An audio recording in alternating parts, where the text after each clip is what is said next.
All right. Good morning, everyone. I know we didn't have a ton of time from the last session until now, so I'm sure we'll have some people filter in here for a time period, and that's okay. So to keep on track, we will start the session here this morning. My name is Matt Allerson. I'm a veterinarian with Holden Farms based here in Northfield, Minnesota. I'm excited to chair the session here this morning. We have three great speakers for the next hour and a half. So we will hopefully have time for questions from the audience here after each presentation. So we'll take a moment after each one, get a few questions, and we'll get things rolling here this morning. So thanks for coming in here this morning. The session you're at right here now is Pig Survivability, Turning Research into Results. So our first presenter here this morning is Dr. Joel DeRouchey. Joel is a professor and swine extension specialist at KSU. Joel has been part of that team for 23 years. He's not a stranger to the podium here, I'm sure, over the years. And he is also a co-PI of the Pig Survivability Project. So without further ado, I'm going to turn the floor over to Joel. Thank you. All right. Thank you, Matt, and thanks for all being here. And yeah, really looking forward to being here once again at Leman Conference and interacting. It's such a unique conference. Actually, as I was visiting with a couple veterinary friends this morning, that's where us nutritionists, we come to this conference to learn nutrition, is kind of the side joke with obviously all, Rob, you understand that. And so, but it's really something that this project has been evolving, and again, everyone in this room, whether you've been in the industry a long time, whether you're a student working on projects, oh, easy, Abigail's here, I see you're going to really critique me now. Former students, there's several in the crowd, and what ultimately, we all work in the area of survivability. One of the things that came and have for decades, and again, we all have our pieces. It could be health, it could be genetics, nutrition, management, the daily work that many of you do on farms with your employer. One of the things that started back this was actually goes back to 2017 at the National Pork Board, and Chris Hostetler's here. He's really helped champion. There was a producer emphasis to form a consortium looking at pig livability. And at that time, we were very fortunate to be part of that on the initial start with Iowa State, Purdue, Kara Stewart, who was there at the time, and then K-State. And then the breadth of that, the expectation, is that it's a very industry-driven process that we work with many people, and there's many people in this room that we have worked with on different projects. And so this has been evolving. We're still fortunate to have some base funding through the Pork Board and FR. And then we work with a lot of commercial partners, and we'll get to what that looks like. And I don't want to spend too much time on the background, but I think it's really important that this is one example. There's other examples, clearly, that have been put over time. But in terms of how some seed money, it's significant seed money, but it develops and not only doubles, but can triple in impact in terms of dollars, facilities, and whatnot. I'm here on behalf of Dr. David Rosario. David is now one of the co-PIs at Iowa State. Jason Ross was formerly in that role. Jason serves as their department chair now. And Stacy Manchin, she certainly is our project coordinator and helps keeps us going and in line. If I look at the project team, this is a wide variety of veterinarians, geneticists, nutritionists, animal behavior, and as well as we get into some of the facility side as well. And so this is the current group that really helps organize projects in conjunction with the industry and student training, and really helps us try and pull together some efforts on some industry needs that we're very fortunate then to be able to work with and try and work with the industry to develop those things that work. But I will say one thing that we've done, and again in this time, it's as important to talk about the things that work. It's equally important to talk about the things that maybe don't work. What are the things, and I'm going to get to some of those, what are the daily things that we're doing that maybe aren't moving a needle, or do we need to refine practices? Because there's too many dollars and emphasis put by every one of you. You think of your summer internship programs. You think of many of you have your own research staff. We need to make sure that we're communicating of what protocols, what maybe worked, but as importantly, what didn't work. so we can refine those and we all just don't keep spending money and time, maybe in areas or on protocols or research areas that we're really not going to have a meaningful change in pig livability. We're very much guided. We have an industry advisory council. In this group, we engage during the year at different times as we look at projects. They're very blunt in their assessments on projects and areas and things that we should be focusing our attention on. We do not just have pet projects that there's this funding, so academic researchers just kind of work in their pet areas. Our projects, we hopefully are viewed and are guided through the industry and then those partners we come with. Again, a very good representation of some of different backgrounds, different production systems from large to small, and really appreciate the input and time that they put in to give us guidance to help develop projects for the industry. So as we look at where does this project focus? Really focuses, we have subgroups that the first group looks at on the mortality causes on sow farms. We have pre-weaning livability, wean to finish livability, and then how we get that information out. A lot of times in these projects, there's projects that get done. There's an abstract maybe done here at Leman, whatnot. That information gets out but doesn't get out enough. We a quarter of our time, and that's one of the areas I help lead in, is our extension efforts. That's why we're doing it here today. We're going to talk about other things available, just in case you're not aware of the wide, vast materials that have been put together. And so as we look at that, go right into that, our extension outputs. We started a podcast, lots of podcasts I get, but this one, Pig X, we're in our we have 66 episodes out, solely focused on pig livability. And many of those are not time dated. If you think about this subject area, you could go back to the first season and find ones that are still very relevant today, especially as we have new employees, new staff, new veterinarians, new just general knowledge needed. And that is at the Pig X, and you can find that on all your podcast platforms. We have 28 fact sheets, and again, lots of fact sheets, but these are generally front and back page.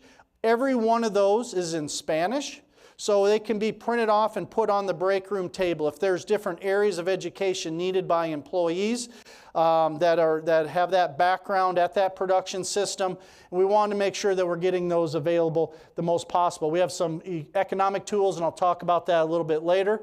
But the other thing is we have lots of short videos, so there's lots of data. Today I'm going to spend, you're going to get bits, you're going to get one slide bits of different information that we have generated. There's videos that basically any of the investigators, there's Edison's smiling face, that looks at more information in about a 10, 12-minute segment that shows the data and somebody talking about what it is and what it means. And again, we feel that's important back to that connection of making sure we understand that information that's out there. On that website, we have buckets. Feeding the sow, transition, lots of different areas, individual pig care, that break down where is the information available in these different areas that's been generated. As well as if you have information that needs to go on. We don't view this as just ours, right? So clearly there's a lot of information we've put together on here. If there's other valuable information that you feel should be posted, should be put into this, we certainly want to be an industry used resource, again, at piglivability.org. You'll find that. One of the real things that we find success, and this is real core to myself, certainly in my role, but as we look at the partnerships to train the next generation, there is several people in this room that were funded either through an internship or their grad program that were part of something that did associated with this project on the pig livability. There's been many grad students, summer internships funded, and just like it was just talked about coming out of the last session on those award winners, the impact that mentors can have, and many of you serve in that role. While Dr. Manquist was up there, I made sure I took a picture. I sent it to my daughter. She was on a research internship with the Pillin Group this summer and worked with Christine. And Jenna was so excited when she knew that she won the Science of Practice Award here. What Christine did for my daughter, and again, you know how you can serve in those roles. And so again, having that connection, and then they understand the value of our industry in this particular area is so important. We have had many industry partners. One of the things with the way this project is set up is there's funds for salary for students in most cases, okay? To date, I'm not aware of $1 that's ever been spent on pig use, on feed, on facilities, all those things. That is where our partners have come in. And really to date, there's been over $1.7 million of in-kind support for facility use, expenses, all that at these different facilities where we've been able to do lots of field research. In addition to that, because of the work that went on, a lot of the PIs were able to secure other funding to do additional work. And that's where some of the types of these projects and how they're set up hopefully has been able to have a wider industry impact. And again, this list keeps growing. As you have, again, opportunities, our group will sure visit with you about maybe where we could find some common areas in this, as well as student training opportunities. One of the things I wanted to plug and not just put at the end is coming up November 5th and 6th. This information's been out if you haven't seen it before. There's an international conference on swine livability. It's hosted through this project in conjunction with many industry sponsors. We held the first one back in 2001, and I'll show some of that on the next slide. But again, the registration is live. We almost have 300 already signed up. It's going to be a very internationally focused based set of speakers. There's 33 presentations on all sorts of relevant areas, obviously solely focused on pig livability. So again, what's maybe unique about that conference is it has one focus on pig livability. Along with all the speakers, on the second day we have breakout sessions where we'll go through sows, pre-weaning, post-weaning, type of recent, fast, rapid-fire new research data. But then we have about an hour of open discussion, and this was really popular, and obviously you're going to be tired of being talked to all day just like you are now, me talking to you all day. We have a lot of open discussion, and in that last time, we discussed, everybody had the opportunity, hey, this worked, this didn't, new ideas, general discussions, problem solving, and that really was a trademark, and we'll continue with that this time. And again, last time we had about 450 attendees, 175 different pork businesses. So we recognize everybody's busy. There's lots of these meetings to go to. If you can't go but feel value, and again, who's the target? It's certainly advisors, but we have a number of production system employees themselves attend. There's a lot of some higher level, there's philosophy that gets talked about, but there's a lot of results, and that's where we focus our speakers on what are the results, what worked, what didn't work. And so we want to make sure that we have a cohort of individuals like the boots on the ground. They're in the production systems routinely. So again, if you know some opportunities or systems you work with, we want to make sure we just get the word out to know that it's at least an opportunity to talk about. All right, enough about that. So we're going to kind of get into, see where I'm at, time? All right, we're good. So next what we're going to run into is, I'm going to give a little more of a rapid fire of different areas. And all these areas will have more information on the website. Again, for the 25 minutes I have to visit, we're not going to go through all these results, okay? But what I want to show is the impact of working with the industry and then ultimately some results that came from that. One of the things that Dr. Chris Rademacher has done just a fantastic job with is getting back to individual sow care. And he has a protocol. This is a fact sheet protocol on the livability.org website. And again, it's just a snip. I know it's probably hard to read and back. But basically developed a protocol, working with, initially it was with Iowa Select and some other groups, looking at how can we make sure that we identify and treat sows more quickly to reduce mortality. And again, I think this is just back to the people element. Many of these topics, they have the people element involved in terms of just training and doing a daily job maybe a little bit better. And in these cases, he's over 4% reduction in mortality when these different protocols have been implemented. I know there'll be some other information this morning talked about that as well. But again, there's a base protocol, and we know every farm may be a little different. But if you're wanting to look at a protocol where that he's worked with many production systems on that have adopted something off of this, it's on there for some review and evaluation. One of the things that came, again, back to industry partnerships, and I see Denny's here and really appreciate his support of this area, was the outcomes of trying to get post-weaning feed intake. And we've spent a lot of time and effort, and others as well. We know the struggles that the weaned pig just does not take off on feed, no matter how complex a diet, no matter all these other things sometimes. But what was out there is this scattering of information, right? And so what we were able to do a few years ago when we kind of got going was to do some comprehensive lit reviews, and then from that developed a large number of experiments with a large number of commercial pigs to try and tackle some protocols and some of our everyday practices. And again, we had a number of partners that were generous with their facilities to get this work done.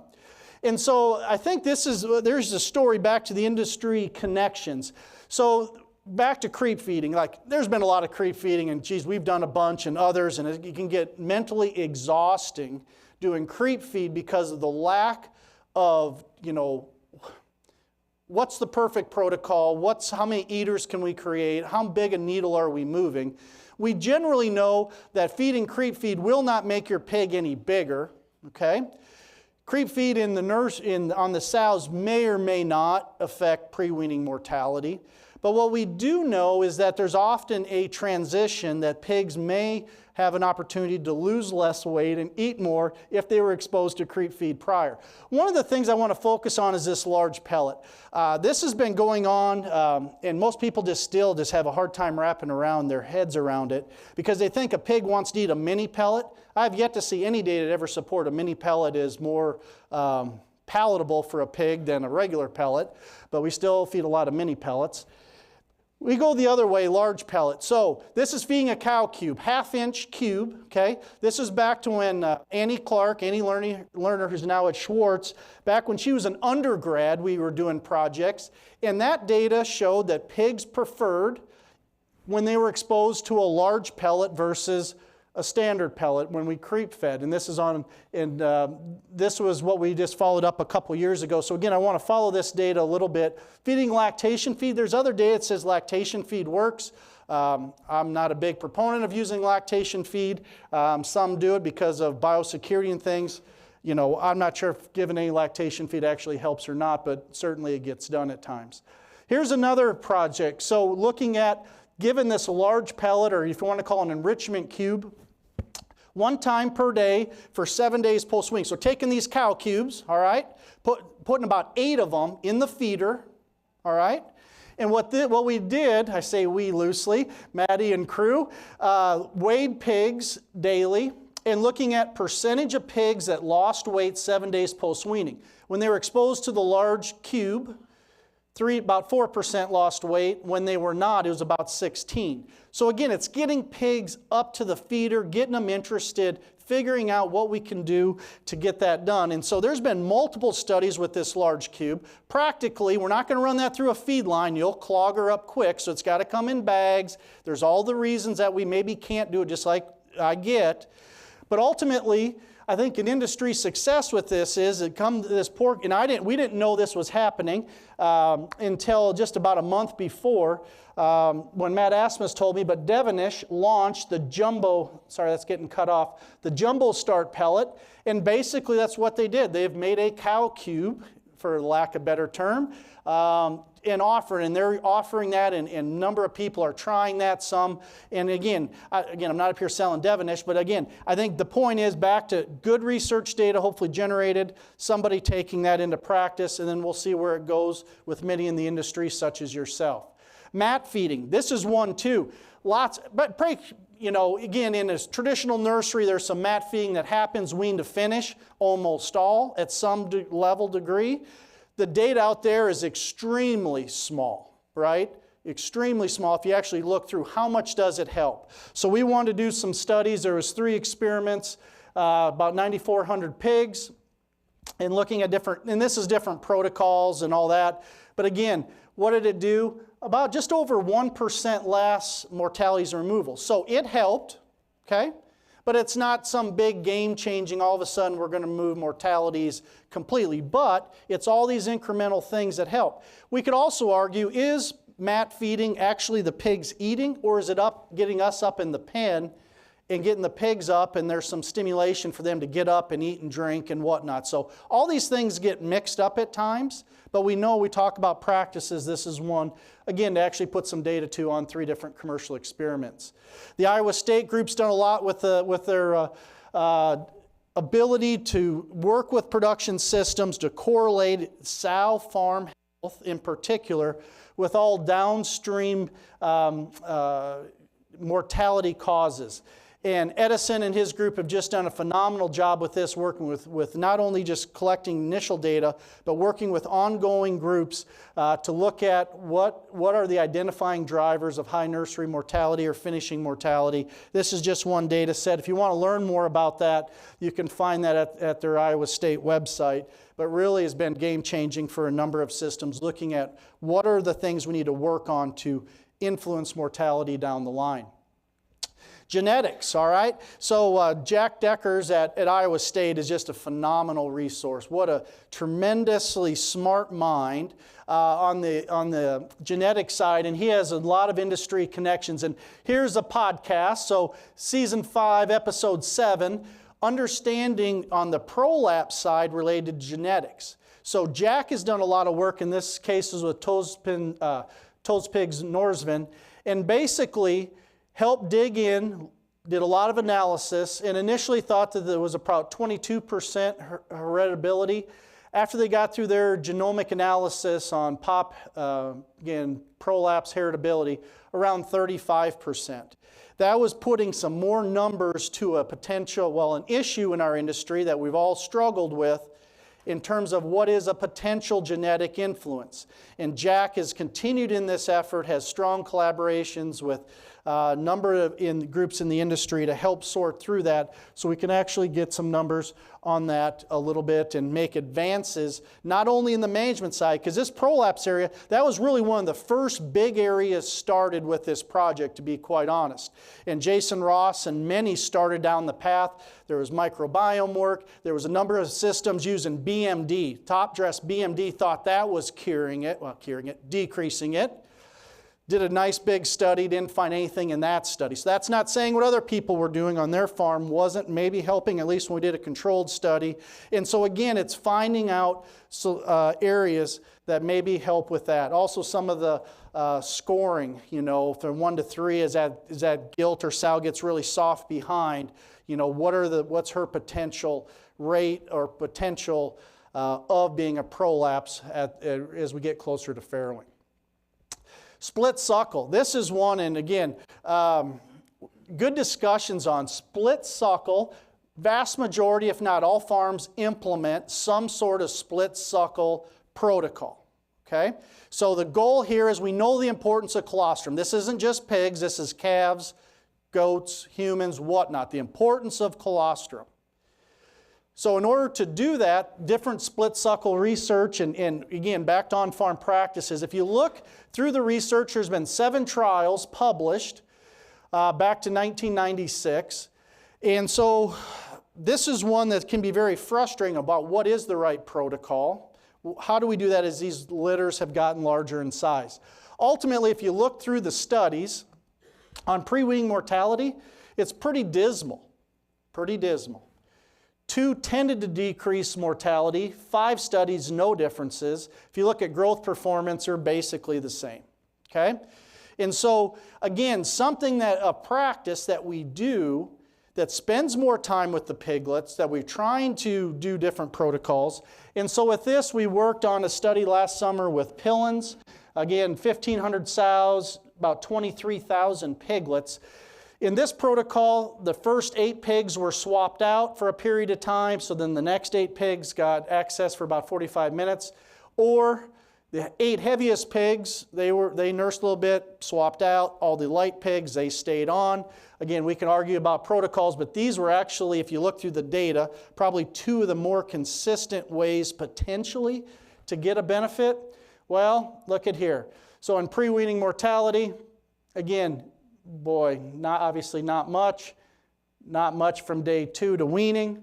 Then you say, well, what about the size of pigs, right? How about those little pigs that we want to give extra opportunity for drinking colostrum? Less than 1.1 kilogram, the middle weights, heavyweights, nothing. Again, 23,000 piglets, okay? And again, we could argue whether a research trial with split suckling is represented, because there is more people there to help with all the pigs, right? It's more controlled, all these things.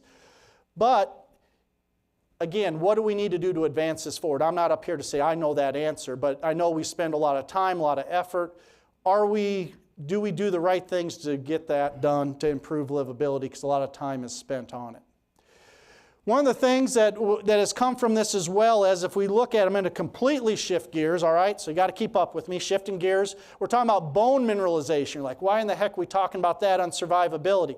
Well, as we look at clinical nutrition in particular, or disease, because pigs eat less, and there's lots of reasons that bone mineralization can go down. If we go and look at the base levels, and this is really for all of our levels, vitamin D, if you look at blood circulating levels, a lot with the iron that's being discussed, all these things, and again, on diagnostics, we often use bone ash on a dry, fat-free basis for adult pigs, because that's the only stuff published. Jordan Gephardt says it's an interesting read. I'll take his word for it. I haven't read that, but he has that on this slide, but I want to make sure I put his name and not mine, that's an interesting read, okay? A lot on here, but ultimately what we found is we do a lot of nutrition work. We do a lot of bone work with pigs, and have for a couple decades. We basically took the information we had on pigs that were adequately fed, calcium, phosphorus, vitamin D, all the things, took normal bone ash levels, okay? And the range that we get is in this 47 to 60 range, let's call it, okay? And those are average good pigs, okay? In this publication, it's 58 to 62. So what this says, it's not saying that their value is wrong, but it's certainly higher. So if we actually have pigs that came in, if you did bone ash on a group of pigs, and it was, 50, you say, geez, they were deficient in something. Well, what this data would say is they're actually not. And there's been a number of diagnostic labs started to adopt this data to make sure that we have up-to-date information, and we need that for a lot of things. There's an economic tool. The Iowa State group put this together. It's publicly available. You enter your own input costs, and there's one for wean to finish and one for sows as well. And again, those get used and downloaded. And again, you can come up with values of mortality. We can talk about what that is generally, but we know every system's a little different how they are set up and what their levels are. So with that kind of rolls through what I wanted. I wanted to kind of give some snips of some of those industry collaborations, things that we're trying to do to help you. Again, we clearly don't have all the answers. We appreciate all the partnerships of many people that are in this room. And with that, I think I have a couple minutes for some questions. So thank you.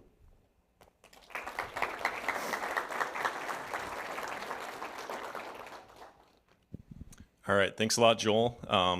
Great job summarizing all that work here in a very short time here this morning. We probably have time for one question while we kind of get things set up here for the next speaker. So raise your hand there. I know.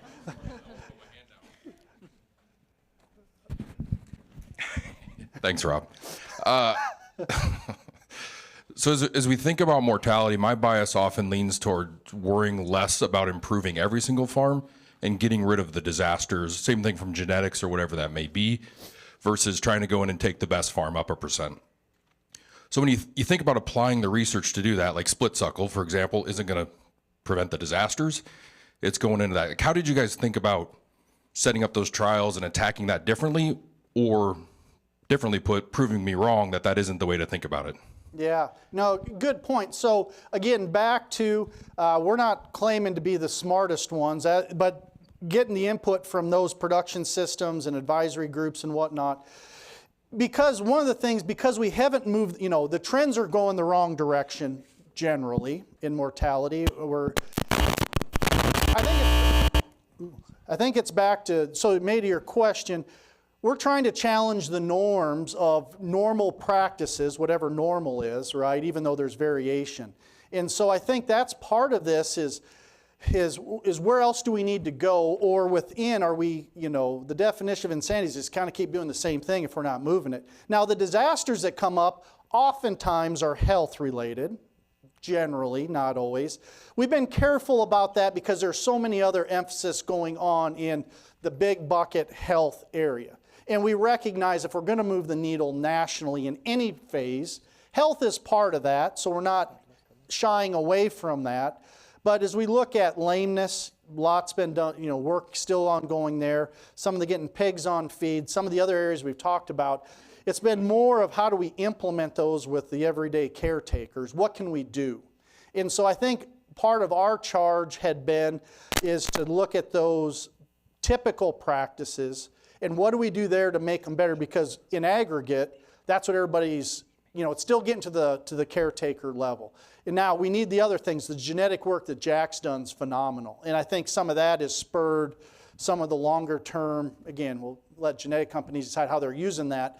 But again, those are things that take time, but they also have that impact over a longer period of time. So split suckle is a good example. Now, I'm not going to advocate don't do it, but I think we got to look at how we spend the time, because the value of split suckle, just like many of these, just like mat feeding, it's getting in the pen. For split suckle, we have somebody there caring for those animals. If we said we're going to quit split suckle, well then how much time is going to be spent with those piglets? Or how do you repurpose that time to make sure that they're still getting pigs up to teats for nursing? So we're always careful. It's kind of like drying pigs. Depends what information you want to look at there. Some of the drying work certainly is positive. There's plenty of drying piglet work that says it doesn't matter. There's a lot of systems that do drying. We do it at our K-State farm for one reason, to make sure that Dwayne and Mark are there to help attend and take care of pigs, because once we say quit drying pigs, they're going to be other places and distracted doing other things. So I think all of that comes into play. That's in addition to the straight research of how you make sure we still have people there taking care of the animals. Yeah.